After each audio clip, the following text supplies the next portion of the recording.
Jai Gurudev, all students. Today our main topics are number first prime numbers, number 2 composite numbers, and number 3 co-prime numbers, and number 4 rational number between two numbers, and number 5 represent rational number on a number line.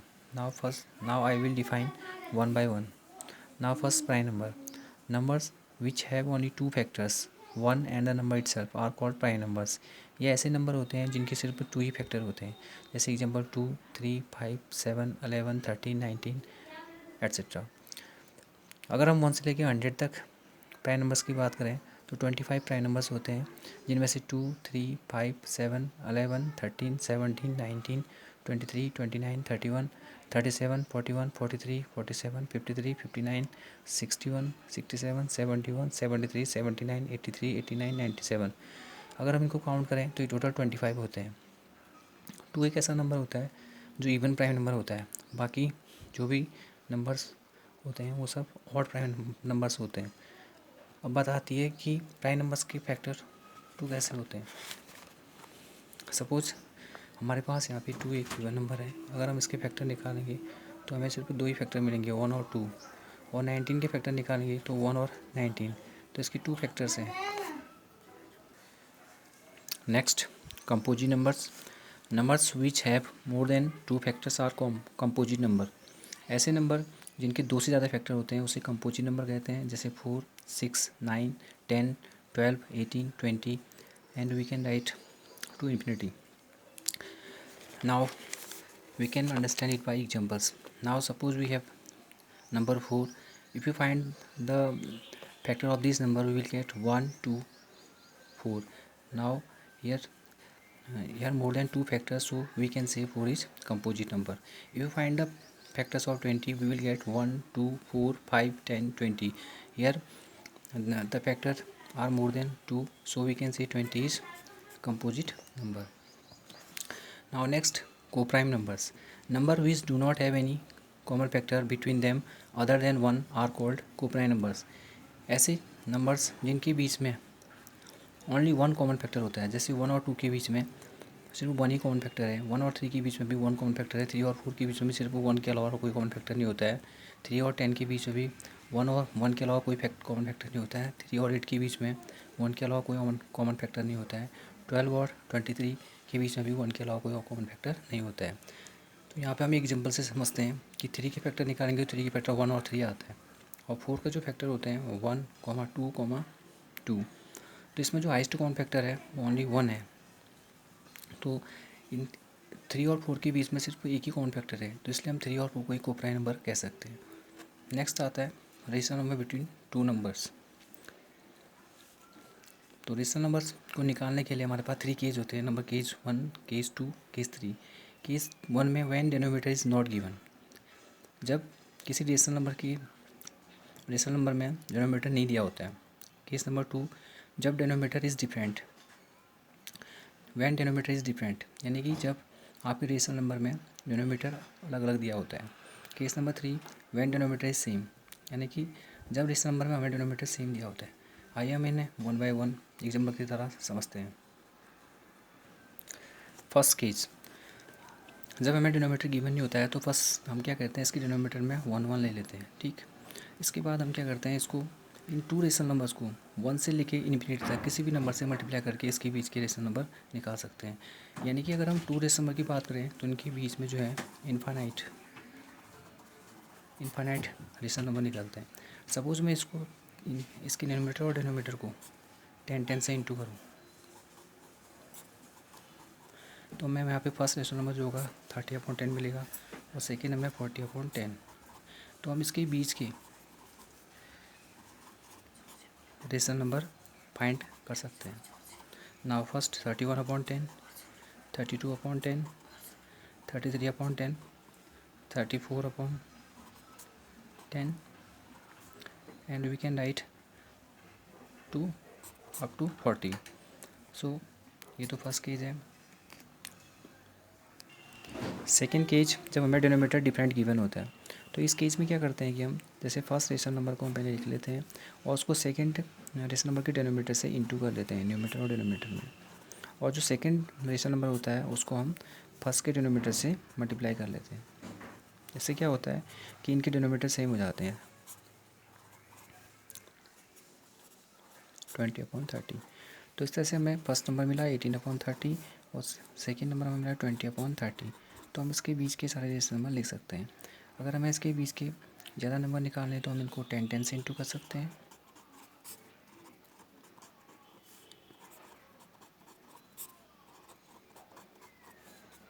तो हमें मिलेगा 180/300 और ये हो जाएगा 200/300। तो इस तरह से हम इसके बीच के नंबर फाइंड कर सकते हैं। अगर हमें मोर नंबर चाहिए तो हम इसको 100 से यहाँ पे मल्टीप्लाई कर सकते हैं, और उससे अधिक नंबर चाहिए तो हम इसको 1000 से भी इंटू कर सकते हैं।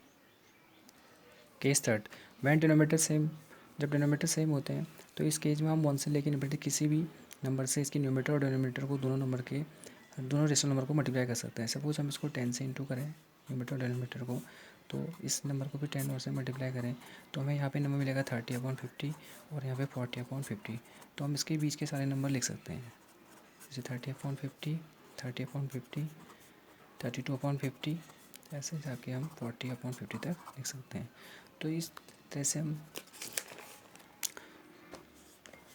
रेशनल नंबर के बीच में टू नंबर्स के बीच में रेशनल नंबर फाइंड कर सकते हैं। नाउ फिफ्थ पॉइंट है हमारा, represent rational number on a number lines.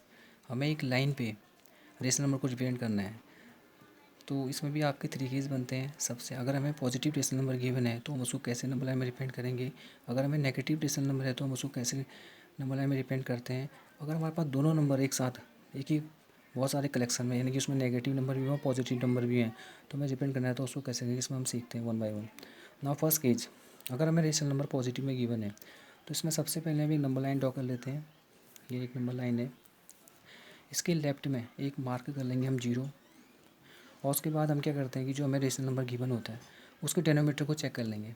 यहाँ पे 4 है तो इसके हम 4 पार्ट कट कर लेंगे, 1 2 3 4। ये 4 पार्ट जो होगा ये इक्वल टू 1 के होगा, यानी कि 1 को शो करेगा। फिर अगेन हम 1 2 3 4 पार्ट करेंगे तो ये 2 को शो करेगा। तो इस तरह से हम 4 पार्ट करेंगे तो ये फिर 3 आएगा, फिर 4 पार्ट करेंगे तो 4 आएगा। अगर हमें यहाँ पे 7/4 रिप्रेजेंट करना है तो first part represent 1/4, second part 2/4, third part 3/4, fourth part 4/4 and fifth part 5/4, six part 6/4 and seven part 7/4। तो ये इसकी लोकेशन होगी। इसी तरह से अगर हमें -5.6 को रिप्रेजेंट करना है नंबर लाइन में तो ये नेगेटिव रेशनल नंबर है, तो हम क्या करेंगे कि एक नंबर लाइन ड्रॉ करेंगे। अब इसमें आपका जो 0 होगा वो राइट में आएगा और जो भी नंबर आएंगे वो लेफ्ट में आएंगे, यानी कि इस 0 के जो लेफ्ट में नंबर होंगे वो नेगेटिव होंगे और इस 0 के जो भी राइट में आएंगे वो पॉजिटिव नंबर होंगे। तो यानी पे हम जो हमारे यहाँ पे पहले हम इसमें डिनोमीटर को चेक कर लेते हैं। तो यहाँ पे डिनोमीटर में 6 लिखा है तो हम क्या करेंगे कि 6 पार्ट कर लेंगे, 1 2 3 4 5 6। ये 6 पार्ट इक्वल टू -1 हो जाएगा। तो फर्स्ट पार्ट जो है आपका -1/6 को डिपेंड करेगा, सेकंड पार्ट 2/6 को, थर्ड पार्ट 3/6 को, -3/6, fourth part -4/6 and fifth part -5/6 and six part -6/6। तो हमारा यहाँ पे जो -5/6 की जो लोकेशन आ रही है वो यहाँ पे आ रही है। और लास्ट है हमारा, represented both numbers positive and negative numbers on the number lines. Suppose हमें यहाँ पे नेगेटिव नंबर्स का और पॉजिटिव नंबर का कलेक्शन दे रखा है, तो इस केस में क्या करेंगे कि हम एक नंबर लाइन ड्रॉ कर लेंगे और उसके सेंटर पे एक पॉइंट ले लेंगे। सपोज इसको हमने 0 ले लिया, जो नंबर राइट में आएंगे वो पॉजिटिव होंगे और जो इसके लेफ्ट में जाएंगे वो नेगेटिव होंगे। तो सबसे पहले हम यहाँ पे चेक कर लेते हैं कि इसमें डिनोमीटर में क्या गिवन है। यहाँ पे डिनोमीटर में 6 गिवन है, तो हम क्या करेंगे कि 6 part equal to 1 right side होगा और 6 पार्ट इक्वल टू -1 लेफ्ट में होगा। तो 1 2 3 4 5 6। नाउ हियर 1, यहाँ जो राइट साइड होगा 1 नंबर यहाँ पे स्प्रेड होगा। इसी तरह से लेफ्ट में -1 -2 1 2 3 4 5 6। तो ये पार्ट जो होगा ये -1 को रिप्रेजेंट करेगा। और सपोज हमें इस नंबर लाइन में -6/6, -5/6, -4/6, -3/6, -2/6, -1/6, 2/6 एंड 4/6 को रिप्रेजेंट करना है। तो जितने भी नेगेटिव रेशनल नंबर हैं उनको हम लेफ्ट साइड रिप्रेजेंट करेंगे और जितने भी पॉजिटिव नंबर हैं उसको हम राइट साइड रिप्रेजेंट करेंगे। तो -6/6 की जो पोजीशन होगी वो यहाँ पे आएगी, और -5/6 की आपकी यहाँ पे आएगी, और -4/6 की लोकेशन यहाँ पे होगी, और -3/6 की आपकी लोकेशन यहाँ पे होगी, और -2/6 की लोकेशन यहाँ पे होगी। इसे से -1/6 की लोकेशन यहाँ पे होगी। हम इसको ऐसे भी काउंट कर सकते हैं, -1/6, -2/6, -3/6, -4/6, -5/6, -6/6। अब 2 नंबर हमारे पॉजिटिव है, तो ये यहाँ पे आएंगे। फर्स्ट आपका 1/6 होगा, सेकंड 2/6, तो सेकंड 2/6 की पोजीशन यहाँ पर होगी, और 4/6 की 3/6, 4/6 की लोकेशन यहाँ पे होगी। तो नेक्स्ट वीडियो में हम इरेशनल नंबर को नंबर लाइन में रिप्रेजेंट करना सीखेंगे। Thank you.